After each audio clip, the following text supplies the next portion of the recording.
Shrimad Bhagavatam class 51. നമ്മളിന്ന് സ്കന്ധം 3 അധ്യായം 22 കർദമ ദേവാഹൂതി വിവാഹമാണ് നോക്കുന്നത്. അതിൽ 1 മൈത്രേയൻ ആദ്യം പറയുകയാണ്. ഇപ്രകാരം സർവഗുണങ്ങളും കർമ്മവാനും ആയ കർദമ മുനിയോട് അല്പ ലജ്ജയോടുകൂടിയും സസന്തോഷത്തോടുകൂടിയും മനു പറയുകയാണ്. 2 വേദാത്മകനായ ഈശ്വരൻ, അതായത് എല്ലാം വേദത്തിൻ്റെ അടിസ്ഥാനത്തിൽ, സയൻസിൻ്റെ അടിസ്ഥാനത്തിൽ, പ്രപഞ്ചശാസ്ത്രത്തിൻ്റെ അടിസ്ഥാനത്തിലാണ്. തൽസ്വരൂപമായ ആത്മാവ്, ആ ഈശ്വരൻ്റെ തൽസ്വരൂപം എന്താണ്? പരമ ആത്മാവ്. അത് ഏതിൻ്റെ അടിസ്ഥാനത്തിലാണ് ഉണ്ടാക്കിയിരിക്കുന്നത്? അഥവാ വേദത്തിൻ്റെ പരിപാലനത്തിനായി ആ ആത്മാവ് പ്രപഞ്ച സൃഷ്ടിയുടെ പ്ലാന് വേദങ്ങളുടെ പിൻബലത്തിലാണ് ഉണ്ടായിരിക്കുന്നത്. അതുകൊണ്ട് വേദത്തിൻ്റെ പരിപാലനം നടത്താനുള്ള ഇച്ഛയോടുകൂടി തപസ്, വിദ്യ, യോഗം എന്നിവയാൽ ചേർന്ന അങ്ങയെ സൃഷ്ടിച്ചു. അദ്ദേഹം ഒരു മുനിയാണ്.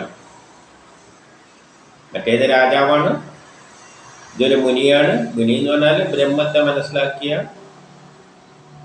വേദരഹസ്യം മുഴുവൻ അറിയുന്ന, തപസ്സിലൂടെ, ജ്ഞാനത്തിലൂടെ ആ ജ്ഞാനം പ്രകടിപ്പിക്കാനുള്ള കഴിവുള്ള, നടപ്പാക്കാൻ കഴിവുള്ള യജ്ഞത്തിലൂടെ ഇവയെല്ലാം ചേർന്ന അങ്ങയെ സൃഷ്ടിച്ചു. എന്നിട്ട് 3 പറയുന്നത് നോക്കാം. 3 പറയുന്നത്, ബ്രാഹ്മണരെ സംരക്ഷിക്കുവാനായിട്ട് വിരാട് ഭഗവാൻ, അപ്പം ഇദ്ദേഹം ഒരു ബ്രാഹ്മണനാണ്, പണ്ഡിതനാണ്. അങ്ങനെയുള്ള അവരുടെ സംരക്ഷിക്കാൻ വേണ്ടിയാണ് വിരാട് ഭഗവാൻ എന്ത് ചെയ്ത്? സഹസ്ര കരങ്ങൾ കൊണ്ട്,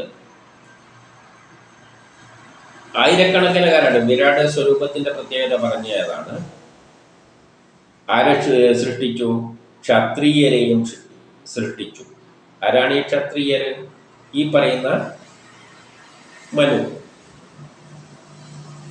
അപ്പൊ ബ്രാഹ്മണരെ സൃഷ്ടിക്കാൻ ക്ഷത്രിയരെ, അതായത് രാജാവിനെ സൃഷ്ടിച്ചു. ഇങ്ങനെ രാജാവാണ്, രാജാവിനെയും സൃഷ്ടിച്ചു. അതിനാൽ ഈ ബ്രാഹ്മണ ജാതി ഭഗവാന്റെ ഹൃദയവും ക്ഷത്രിയ ജാതി ശരീരവുമാണ്. അപ്പം ഈ ബ്രാഹ്മണർ എന്ന് പറയുന്നത് ഹൃദയമാണ്. ഹൃദയത്തിൽ നിന്നാണ് ജ്ഞാനത്തിലേക്കുള്ള പോക്ക്. ഈ ശരീരം ക്ഷത്രിയവുമാണ്. എന്നിട്ട് 4 പറയുന്നു, ബ്രാഹ്മണരും ക്ഷത്രിയരും തമ്മിൽ സംരക്ഷിക്കുന്നു. ശരീരം ഹൃദയത്തെ അല്ലെങ്കിൽ ആത്മാവിനെ സംരക്ഷിക്കുന്നു, ആത്മാവ് ശരീരത്തെ സംരക്ഷിക്കുന്നു. നമ്മിൽ തന്നെ ഇതെല്ലാം ഉണ്ട്. അതുപോലെ അവിടെ ബ്രാഹ്മണ ജാതിയെ, ബുദ്ധിമാന്മാരെ രാജാവ് സംരക്ഷിക്കുന്നു. രാജാവിന് വേണ്ട ഉപദേശങ്ങളെല്ലാം നൽകിയിട്ട് ബ്രാഹ്മണരും പരസ്പരം സംരക്ഷിക്കുന്നു. ഈ 2 പേരെയും ആര് സംരക്ഷിക്കുന്നു? ആ വിഷ്ണു ഭഗവാൻ സംരക്ഷിക്കുന്നു. ഇനി 5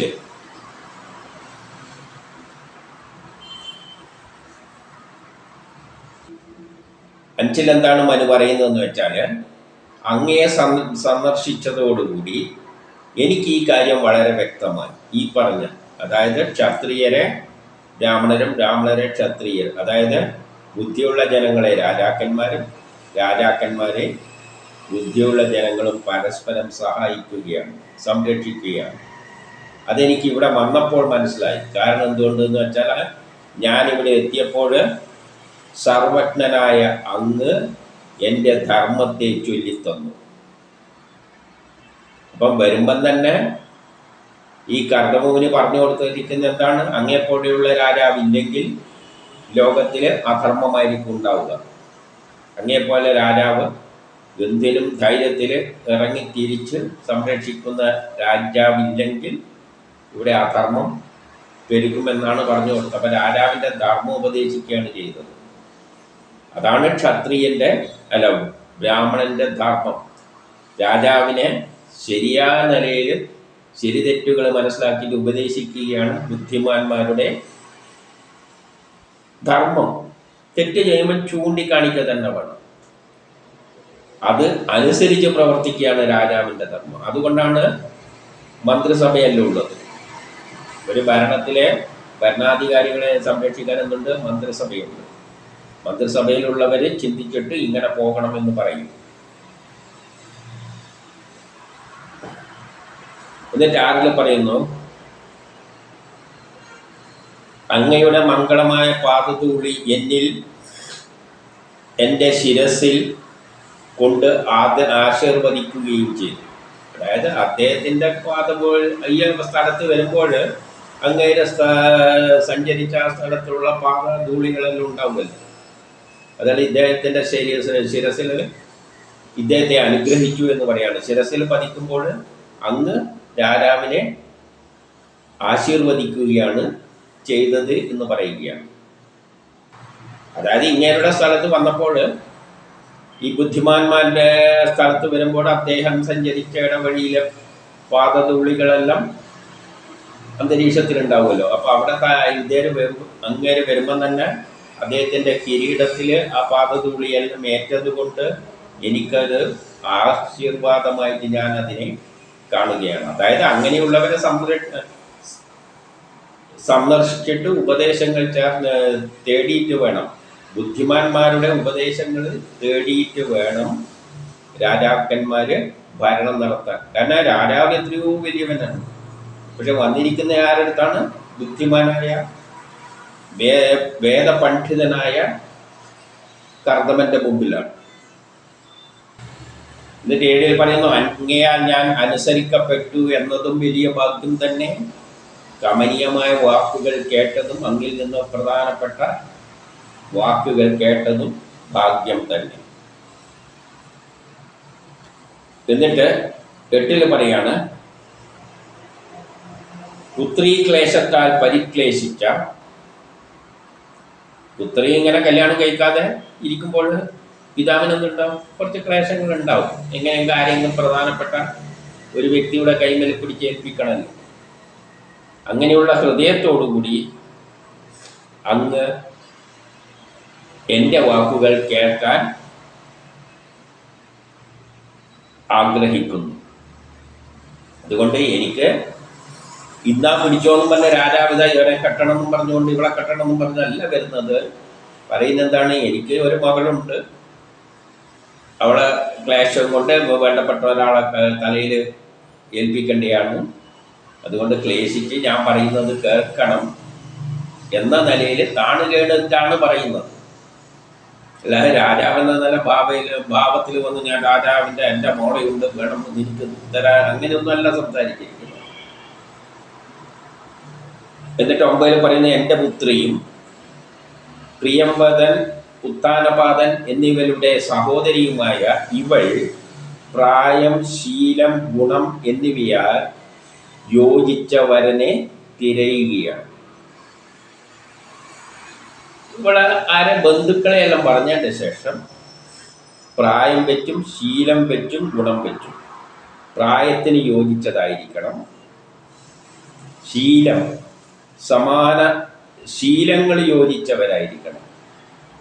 പിന്നെ ഗുണങ്ങളും യോജിച്ചവരായി. ഇതെല്ലാം നോക്കിയിട്ട് വേണം 2 പേരെ ചേർക്കാൻ. അങ്ങനെയുള്ളൊരു വരനെയാണ് ഞാൻ തിരഞ്ഞുകൊണ്ട് നടക്കുന്നത്. അപ്പോൾ 10 എന്ത് പറയുന്നു? നാരദനിൽ നിന്നും ഈ ഗുണങ്ങളുള്ള അങ്ങയെ കേട്ടത് മുതൽ അവൾ. അപ്പം നാരദൻ പറഞ്ഞു കൊടുത്തിട്ടുണ്ട് അവളോട്, ഇങ്ങനെ ഒരു കക്ഷിയാടി ഇരിക്കുന്നുണ്ട്, എനിക്ക് യോജിച്ചതാണ് എന്നെല്ലാം പറഞ്ഞു കൊടുത്തിട്ടുണ്ട്. അതുകൊണ്ട് അത് കേട്ട അന്ന് മുതൽ അവൾ മനസ്സിൽ ഇത് ഉറപ്പിച്ച് നടക്കുകയാണ്, ഇതും ചിന്തിച്ച് നടക്കുകയാണ്. അപ്പം അവൾക്കും ഇഷ്ടമാണ്, ഇഷ്ടപ്പെട്ടിട്ടാണ് കല്യാണം കഴിക്കേണ്ടത്, അല്ലാതെ പിടിച്ചേൽപ്പിക്കുകയല്ല. അതുകൊണ്ട് ബ്രാഹ്മണശ്രേഷ്ഠ 11 പറയുകയാണ്, തൻ്റെ കൂടെ വന്നവളായ ഗൃഹസ്ഥാശ്രമിയായി ഇവളെ കൈകൊണ്ടാൽ. കാരണം അവള് ഗൃഹസ്ഥാശ്രമിയാണ്, ഇത് സന്യാസിയാണ്. സന്യാസിക്ക് ഗൃഹസ്ഥാശ്രമം പറ്റില്ല, സന്യാസി എന്ന് പറയാൻ പറ്റില്ല, ഏകദേശം അത്തരത്തിൽ ജീവിക്കുന്ന ഒരു മുനിയാണ്. പൊതുവെ ബുദ്ധിമാന്മാര് അങ്ങനെ ഒരു ഒതുങ്ങി അവരവരുടെ ഫീൽഡിൽ അങ്ങനെ കഴിയുന്നവരായിരിക്കും. ബുദ്ധിയുള്ളവരുടെ പ്രത്യേകത അതാണ്, അവരവരുടെ ഒറ്റക്ക് അവരുടെ ഒരു ലോകത്തിൽ കഴിയുന്നവരാണ്. അപ്പം അവർക്ക് ദാമ്പത്യം വേണ്ടാന്നൊന്നും വെച്ചിട്ടില്ല. പക്ഷെ പൊതുവെ അങ്ങനെയാണ്. അവരുടെ സ്വഭാവവിശേഷം പറയുകയാണ്. ഒരു നല്ല ബുദ്ധിമാനായ ഒരു വ്യക്തിയാണെങ്കിൽ അയാൾക്ക് എല്ലാ കാര്യത്തിലും ഒരു പക്വതയെല്ലാം ഉണ്ടാവും. ഒരു സന്യാസിയാണെന്ന് ചിലപ്പോൾ നമുക്ക് തോന്നിപ്പോകും. ഇനി 12 എന്താ പറയുന്നതെന്ന് വെച്ചാൽ, സ്വയം ചെയ്യേണ്ടതായ ഒരു കർമ്മത്തിൻ്റെ നിഷേധം ആശാസ്യമല്ല. ഒരാൾക്ക് ചെയ്യേണ്ടതായ കർമ്മം, ഇപ്പം ഇങ്ങേര് കർദമൻ ഒരു സന്യാസ ജീവിതം നയിക്കുകയാണെങ്കിലും യഥാർത്ഥത്തിൽ അദ്ദേഹം സന്യാസ ജീവിതത്തിനല്ല അർഹനായിട്ടുള്ളത്. ഒരു കല്യാണം കഴിച്ചിട്ട് പ്രജകളെ സൃഷ്ടിക്കുകയാണ് അയാളുടെ ധർമ്മം. അപ്പം ചെയ്യേണ്ടതായ കർമ്മമാണത്. അത് നിഷേധിച്ചുകൊണ്ടിരിക്കുന്നത്, എനിക്ക് കല്യാണം വേണ്ട എന്ന് പറഞ്ഞിരിക്കുന്നത് ശരിയല്ല. കാരണം അവന് അത് ചെയ്യാൻ അയാളത് കല്യാണം കഴിച്ച് കുട്ടികൾ ഉണ്ടാക്കേണ്ട ധർമ്മമാണ് അയാളിലാണ് ഉള്ളത്. അതാ ശക്തി തീരുമാനിച്ചിട്ടുണ്ട്. അപ്പം പിന്നെ നിഷേധിക്കാൻ പാടില്ല എന്ന തത്വം പറഞ്ഞു കൊടുക്കുകയാണ്.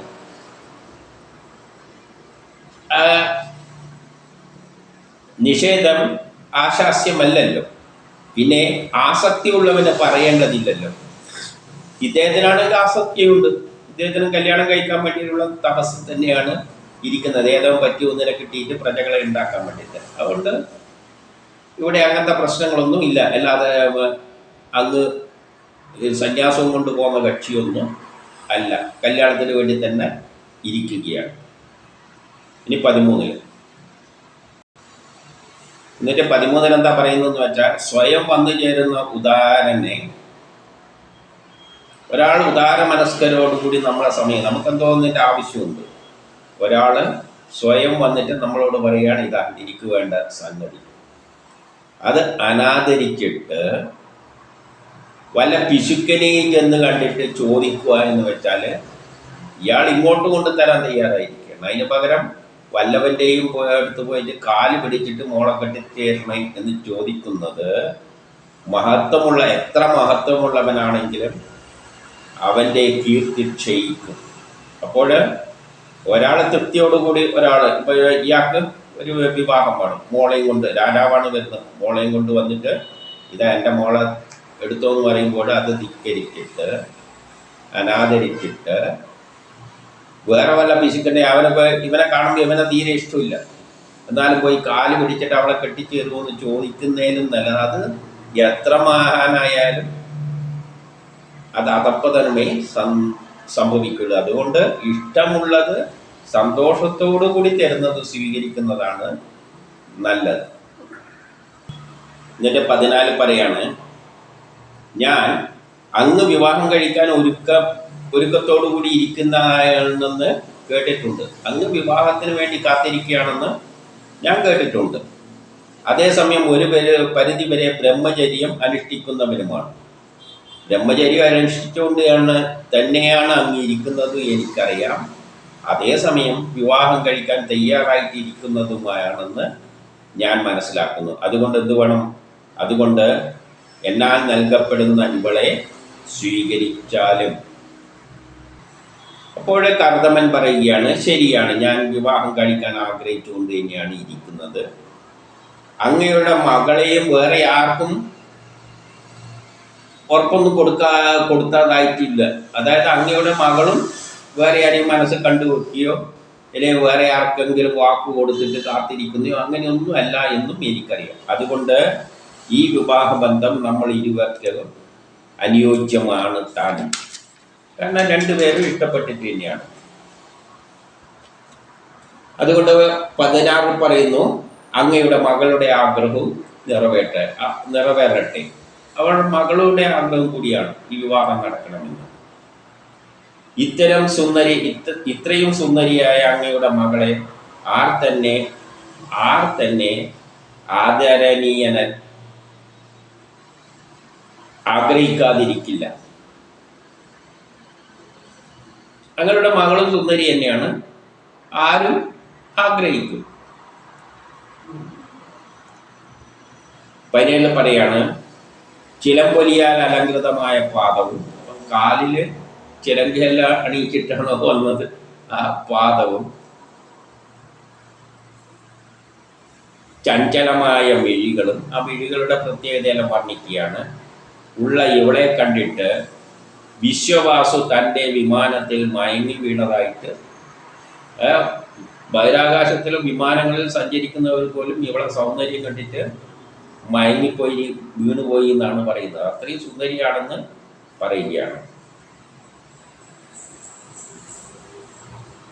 എന്നിട്ട് 18 അവളെ പറ്റി പറയുകയാണ്, സ്ത്രീകൾക്ക് അലങ്കാരമായവളാണ്. സ്ത്രീകൾക്ക് അലങ്കാരമാണ്, അത് അത്രയും സൗന്ദര്യമുണ്ട്.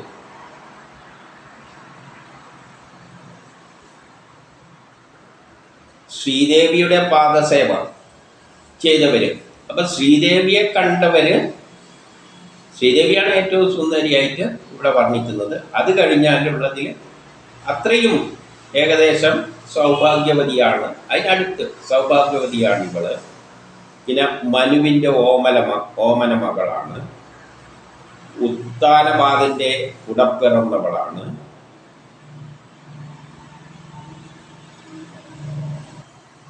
അഭ്യർത്ഥനയുമായിട്ട് എൻ്റെ അടുക്കൽ വന്നവളുമാണ്. അവൾക്കും താല്പര്യമുണ്ട്, അവളും പ്രതീക്ഷിച്ചുകൊണ്ടിരിക്കുകയാണ്. അപ്പം അഭ്യർത്ഥനയോടെ എൻ്റെ അടുക്കൽ വന്നവരുമാണ്. അങ്ങനെ ഒരുവളെ ആരാണ് വിവാഹം കഴിക്കാൻ ഇഷ്ടപ്പെടാതിരിക്കുക? ഇതിൻ്റെ 19 പറയുന്നു, അതിനാൽ എൻ്റെ ദേഹത്തിലെ വീര്യത്തെ. അപ്പൊ ഇവിടെ കുട്ടികൾ ഉണ്ടാവുകയാണ്. ഇദ്ദേഹം ഒരു മുനിയാണ്. മുനിയുടെ ലക്ഷ്യം എന്ന് പറഞ്ഞാൽ ബ്രഹ്മസാക്ഷാത്കാരത്തിനോടുള്ള താല്പര്യമുള്ള മുനിയാണ്. അപ്പൊ അയാൾക്ക് പ്രജകളെ സൃഷ്ടിക്കുന്നതാണ് യഥാർത്ഥ ലക്ഷ്യം, അല്ലാതെ ഭൗതിക സുഖത്തിൻ്റെ, ലൈംഗിക സുഖത്തിൻ്റെ പിന്നാലെ പോവുകയല്ല. അതുകൊണ്ടാണ് അതിവിടെ പറയുന്നത്, അതിനാൽ എൻ്റെ ദേഹത്തിലുള്ള വീര്യത്തെ, ഈ വീര്യത്തെ ധരിക്കുന്നത് വരേക്കും. ഇപ്പോൾ ഇയാൾ ഉദ്ദേശിക്കുന്നത് എന്താണെന്ന് വെച്ചാൽ ഇതിലൂടെ കുട്ടികൾ ഉണ്ടാക്കണം, അത് അയാളുടെ ധർമ്മമാണ്. അല്ലാതെ അയാൾക്ക് ആ അതിൽ താല്പര്യപ്പെട്ടിട്ടില്ല. അപ്പം വീര്യം ധരിക്കുന്നത് വരേക്കും, എൻ്റെ ദേഹത്തിലെ വീര്യം ധരിക്കുന്നത് വരെയും ഉത്തമയായ ഇവളെ ഏറ്റെടുത്തു കൊള്ളാം. അതുവരെ ഏറ്റെടുക്കുന്നുള്ളൂ. അതിൽ പിന്നെ വിഷ്ണു ഭഗവാനാൽ ഉപദേശിക്കപ്പെട്ട വഴിയിൽ, അപ്പൊ വിഷ്ണു ഉപദേശിച്ചിട്ടുണ്ട് എന്താണ്? കുട്ടികൾ ഉണ്ടാക്കണം. ആ ഉപദേശമാണ് ഞാൻ നിർവഹിക്കുന്നത്. അതിൻ്റെ ശേഷം പിന്നെ എൻ്റെ ലക്ഷ്യം എന്തായിരിക്കും? ബ്രഹ്മസാക്ഷാത്കാരം ആയിരിക്കും.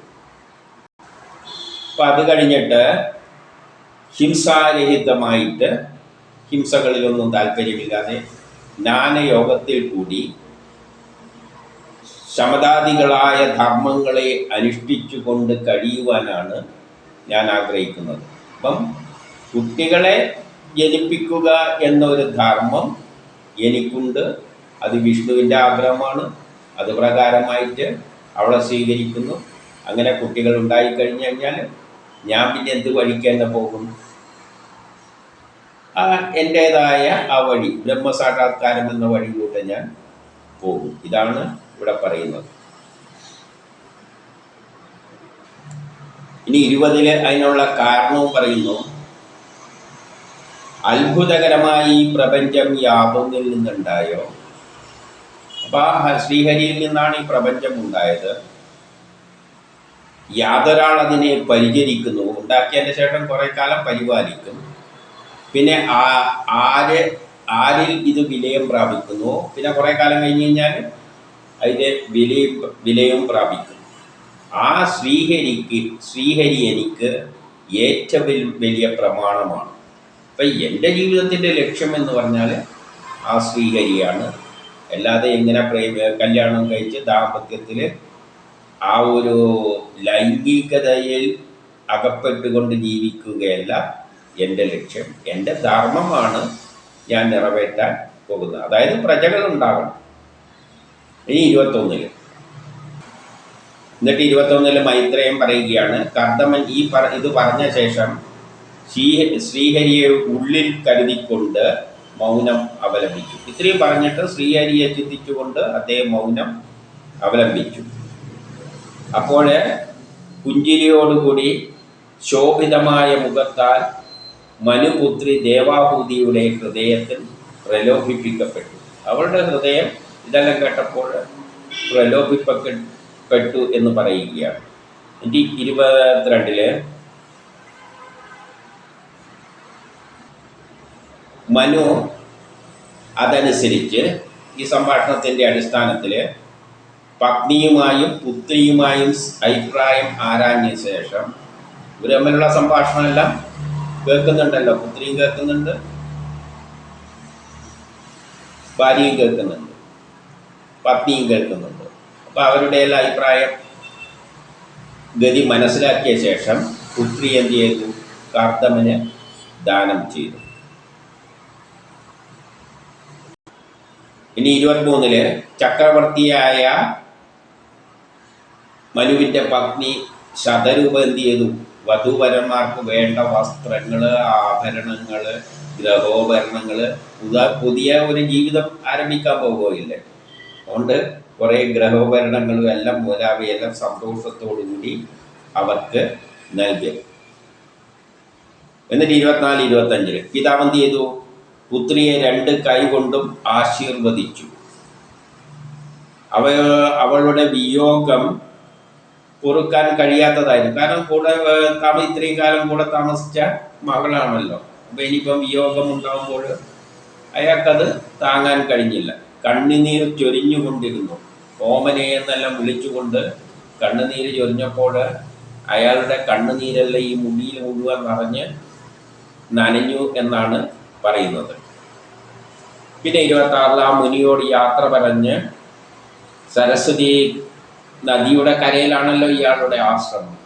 അപ്പോൾ അവിടെയെല്ലാം ഉണ്ട് കുറേ ആശ്രമങ്ങളെല്ലാം ഉണ്ട്. ആ ഒരു മുനിക്കാണ് കല്യാണം കഴിച്ച് കൊടുക്കുന്നത്. അപ്പോൾ ആ ആശ്രമം കുറേ ആശ്രമങ്ങളെല്ലാം ഉണ്ട്, മറ്റുള്ള മുനിമാരുടെ എല്ലാം. അതെല്ലാം കണ്ടുകൊണ്ട് യാത്രയായി.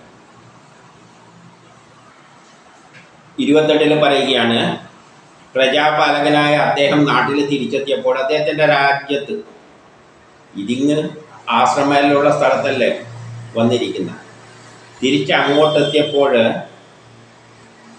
പ്രജകൾക്കെല്ലാം വളരെ സന്തോഷമുണ്ടായി. കാരണം എപ്പോഴും രാജാവ്, വേദം പറയുന്ന രാജാവിൻ്റെ ഗുണങ്ങളിൽ പ്രധാനപ്പെട്ടത് രാജ്യത്ത് തന്നെ ഉണ്ടാകണം. ഇങ്ങനെ ലോകം മുഴുവൻ ചുറ്റിക്കറങ്ങി നടക്കരുത്. ഒരു രാജാവ് എപ്പോഴും രാജ്യത്തിൽ ജനങ്ങളോട് ഒപ്പം തന്നെ നിന്ന് പ്രവർത്തിക്കണം. അതാണ് ശരിയായ രാജാവ്. അവരിൽ നിന്ന് വിട്ടുപിരിഞ്ഞ് പോകരുത്. വിദേശയാത്രയൊന്നും അത്യാവശ്യം വേണ്ടെങ്കിൽ പോയാൽ അപ്പാട് തിരിച്ചു വരണം. എപ്പോഴും ജനത്തിൻ്റെ പ്രശ്നങ്ങൾ, ജനത്തിന് തീരാത്ത പ്രശ്നങ്ങളാണുള്ളത്. അത് പരിഹരിക്കുകയാണ് രാജാവിൻ്റെ ധർമ്മം, എല്ലാ ലോകം കറങ്ങലല്ല. അപ്പോൾ അദ്ദേഹം വന്നപ്പോൾ പ്രജകൾക്ക് സന്തോഷമായി. കാരണം എപ്പോഴും ജനങ്ങളോട് ചേർന്ന് നിൽക്കുന്ന രാജാവായിരിക്കണം അദ്ദേഹം. അതിനുള്ള ഉദാഹരണമാണിത്. അവരെല്ലാം വാദ്യഘോഷങ്ങളോട് കൂടിയാണ് അദ്ദേഹത്തെ എതിരേറ്റത്. ഇതുകൊണ്ട് വിട്ടുപോയപ്പോൾ വലിയൊരു ദുഃഖമാണ്. കാരണം സംരക്ഷണം രാജാവിൻ്റെ കൂടെയാണ്. അപ്പോൾ എന്ത് സംഭവിക്കുമ്പോൾ രാജാവ് അടുത്തുണ്ടായിരിക്കണം. അതാണ് ഭരണാധികാരിയുടെ പ്രത്യേകത. അവർ കറങ്ങിയടിച്ചടക്കില്ല. ഇനി 29 മുതൽ 32 വരെ. ബഹിഷ്മതി എന്ന സകലവിധ സമ്പത്തുകളുമുള്ള ആ സ്ഥലത്തിൻ്റെ പേരാണിത്. അവിടെ എന്തുണ്ട്? എല്ലാ സമ്പത്തുകളുണ്ട്. ആ രാജ്യത്തിൻ്റെ പ്രത്യേകത പറയാണ്, സമ്പത്തിന് ഒരു കുറവും ഇല്ല. അവിടെയാണ് പണ്ട് വരാഹമൂർത്തി തിരുവുടലൊന്ന് കുടഞ്ഞപ്പോൾ കുടവയറിൽ നിന്ന് രോമങ്ങളെല്ലാം കൊഴിഞ്ഞു വീണത്. പണ്ട് വരാഹമൂർത്തി ഭൂമിയെ വർത്തുന്ന സമയത്ത് രോമം കൊഴിഞ്ഞു വീണ സ്ഥലമാണത്. ഇപ്പം രോമം എന്ന് പറയുമ്പോൾ നമ്മൾ ഗർഭപുല്ലുമായിട്ടെല്ലാം ബന്ധപ്പെട്ട് വരും. അതായത് വൈദ്യുതിയെല്ലാം ഉപയോഗിച്ചിട്ടുള്ള യജ്ഞങ്ങൾ നടത്തുന്ന അത്രയും പുരോഗമിച്ച നാടാണ്.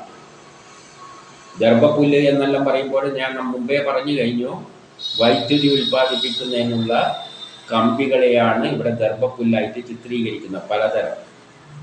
അതിനെപ്പറ്റിയാണ് ഇനി പറയാൻ പോകുന്നത്. അതായത് ശാസ്ത്രത്തിൻ്റെ ഏറ്റവും കൊടുമുടിയിലുള്ള തരത്തിലുള്ള ഒരു ഭരണമാണ് അവിടെയുള്ള. ശാസ്ത്രീയമായ അത്രയും പുരോഗമിച്ചതാണ് എന്നാണ് പറഞ്ഞുകൊണ്ടുവരുന്നത്.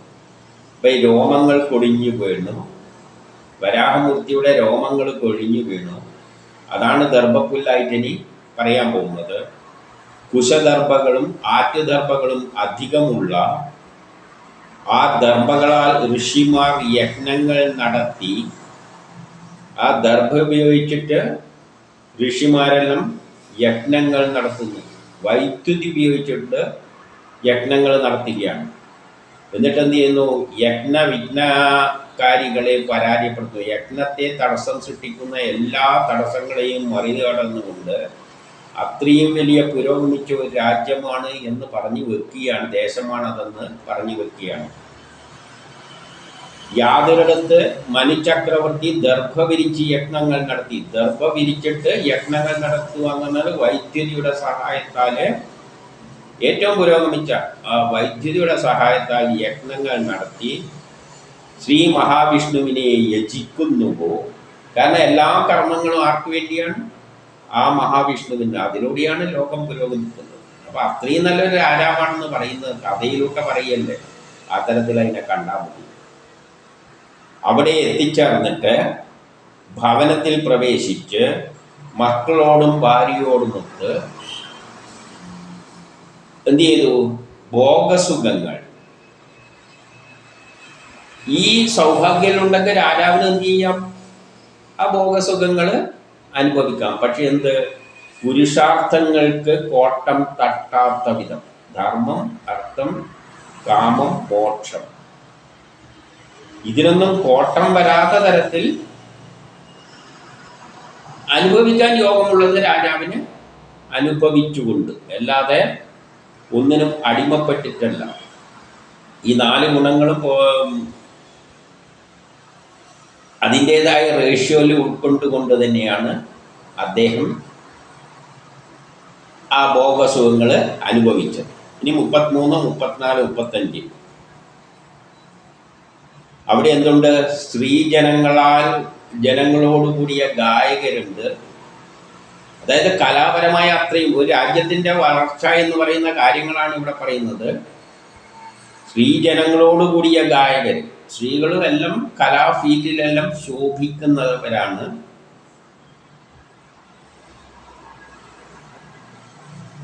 ഗായകരാൽ കീർത്തിപ്പെടുന്നവനായി പ്രഭാതത്തിൽ ശ്രീഹരിയുടെ കഥകളെ കേട്ടുകൊണ്ടും. അപ്പം ദിവസം എന്ത് ചെയ്യും? കർമ്മങ്ങൾ ചെയ്യുന്നത് ആ ശ്രീഹരിയുടെ കഥകൾ കേട്ടുകൊണ്ട്. അതായത് പ്രപഞ്ച രഹസ്യം മനസ്സിലാക്കിക്കൊണ്ട് പ്രപഞ്ചത്തിന് വേണ്ടി കർമ്മം ചെയ്യുന്ന തരത്തിൽ. ശ്രീഹരിയുടെ കഥ എന്താണ്? നമ്മളെല്ലാം എല്ലാം ശ്രീഹരിയാണ്. നമ്മളെ സൃഷ്ടിച്ചതും ശ്രീഹരിയാണ്, നമ്മളും ശ്രീഹരിയാണ്. ആ ശ്രീഹരിയുടെ എന്തോ ഒരു ലക്ഷ്യത്തിന് വേണ്ടിയിട്ടാണ് ഈ പ്രപഞ്ചം സൃഷ്ടിച്ചിരിക്കുന്നത്. അതിനുള്ള കർമ്മം ചെയ്യാനാണ് നമ്മളെ സൃഷ്ടിച്ചിരിക്കുന്നത്. ഇത് രാജാവാണ്. അത്രയും അങ്ങനെ ജനങ്ങളെ പരിപാലിക്കണം. അതെല്ലാം ഓർത്തുകൊണ്ട്, ദിവസവും അത് ഓർത്തുകൊണ്ട്, പ്രഭാതത്തിൽ തൻ്റെ ധർമ്മത്തെപ്പറ്റി ഓർത്തുകൊണ്ടാണ് എന്ത് ചെയ്യുന്നത്? കഥകളെ കേട്ടുകൊണ്ട് എന്ന് പറയുമ്പോൾ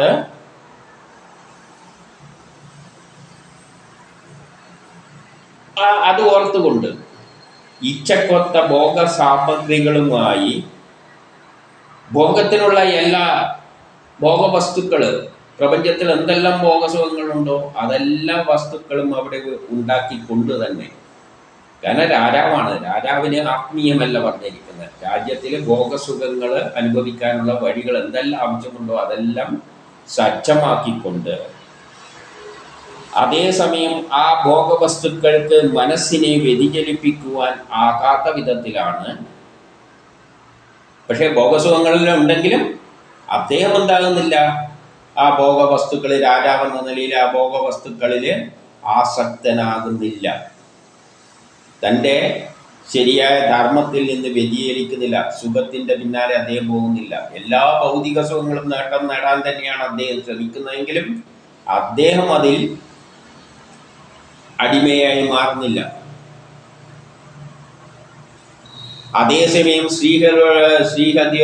ശ്രീഹരിയുടെ കഥകൾ കേൾക്കുകയും അതായത് അതിനെപ്പറ്റി ശരിക്കും പഠിക്കുകയും രചിക്കുകയും, അതായത് ശ്രീഹരിയുടെ കഥ എന്ന് പറഞ്ഞാൽ പ്രപഞ്ചം സൃഷ്ടി മുതൽ ലോകാവസാനം വരെയുള്ള പുതിയ പുതിയ ശാസ്ത്രത്വങ്ങളെല്ലാം രചിക്കുകയും ഓർക്കുകയും ചെയ്തുകൊണ്ട്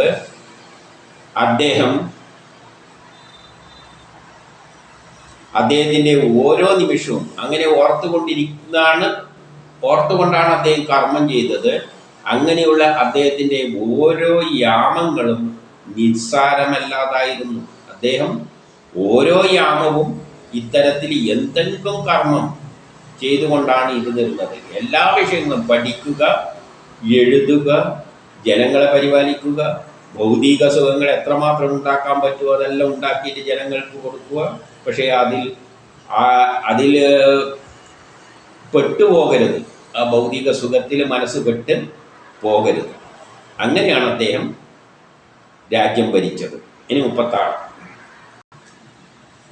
എന്താ പറയുന്നതെന്ന് വെച്ചാൽ, അങ്ങനെ വാസുദേവ വിഷയത്തിൽ പ്രസിദ്ധനായിക്കൊണ്ട്, അതായത് പ്രപഞ്ച രഹസ്യങ്ങൾ, വാസുദേവ വിഷയം എന്ന് പറയുമ്പോൾ പ്രപഞ്ചം, വാസുദേവനാണ് പ്രപഞ്ചമായി മാറിയത്, എന്തിനു വേണ്ടിയതെല്ലാം ആ രഹസ്യങ്ങളെല്ലാം മനസ്സിലാക്കിക്കൊണ്ട് ജാഗ്രത, സ്വപ്നം, സുഷുപ്തി എന്നീ മൂന്നിനെയും തള്ളി നീക്കിക്കൊണ്ട്, ഈ 3 അവസ്ഥകളിലൂടെയാണ് മനുഷ്യൻ പോകുന്നത്. ജാഗ്രത 3 അവസ്ഥകളുണ്ട്. ജാഗ്രതയുണ്ട്, അതായത് ഉറങ്ങിയും കർമ്മം ചെയ്തും ആക്റ്റീവായും, പിന്നെ ഉറങ്ങിയും സ്വപ്നാവസ്ഥയുണ്ട്. ഇങ്ങനെ 3 അവസ്ഥകളിലൂടെയും കടന്നു പോയിക്കൊണ്ട് തൻ്റെ കാലാവധിയായി 71 വർഷം അദ്ദേഹം ജീവിച്ചു.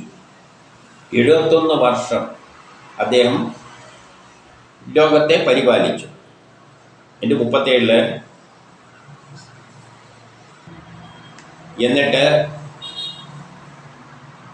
അല്ലയോ വ്യാസപുത്ര എന്ന് പറഞ്ഞോട്ട് ആരോടാണിത്?